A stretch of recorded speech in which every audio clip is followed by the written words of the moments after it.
Well, going over to some updates from Russia and Ukraine. Now, the countries continue to exchange heavy fire with long-range strikes escalating far beyond the front lines.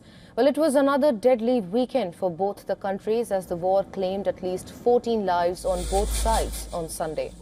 According to officials, Ukrainian attacks on Russia killed at least 9, while Russian attacks on Ukraine killed at least 5.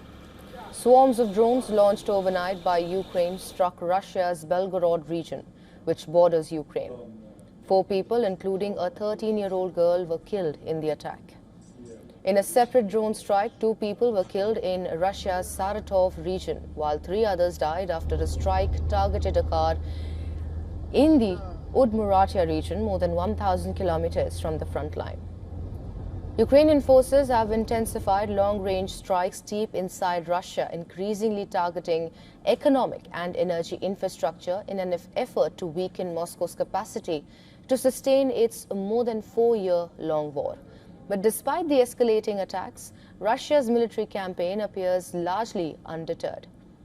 In Ukraine, Russian strikes killed 2 people in the eastern region of Dnipropetrovsk and at least 1 person each in the southern region of Zaporizhzhia as well as Kherson. A separate strike destroyed a postal terminal in the northern Kyiv region, killing a postal worker. Russia has upped the ante in Ukraine. According to Ukrainian Air Force, Russia fired a record 376 missiles at Ukraine in the month of July, which is double the total launch in June, which most targeted was at Kyiv.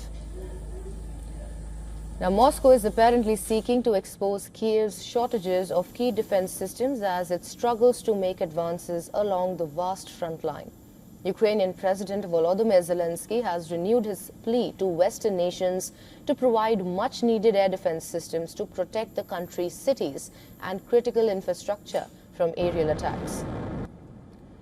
Ukraine is facing a shortage of US-made interceptors for Patriots, which is the only defense system that can bring down certain advanced ballistic missiles.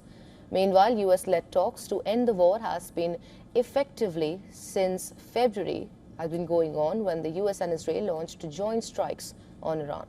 However, US Secretary of State Marco Rubio believes that Washington would, in the coming weeks, seek to restart negotiations.